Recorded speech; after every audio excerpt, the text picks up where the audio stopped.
Welcome. In this tutorial, I'm going to show you or teach you how to add Epic Games on Steam.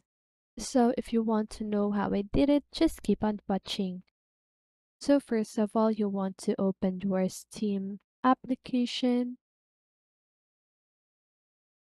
And now you want to click on Library. Okay. And once you click on Library, you can see this Add a Game option here at the lower left corner of your screen. So you just want to click on that and click here at the Add a Non-Steam Game. So now just go ahead and search for the game that you want to add. And for example, you cannot see the game here.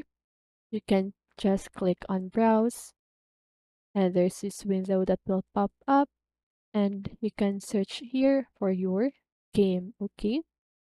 So for example, I'm just gonna add a random application. Okay. So here, for example, the rules of survival.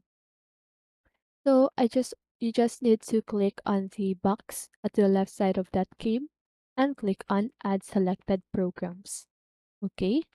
And that's it. That is how you add a Epic Games on Steam. So I hope this video helped you, and if it did, make sure to like, subscribe, and hit the bell notification so you won't miss a video.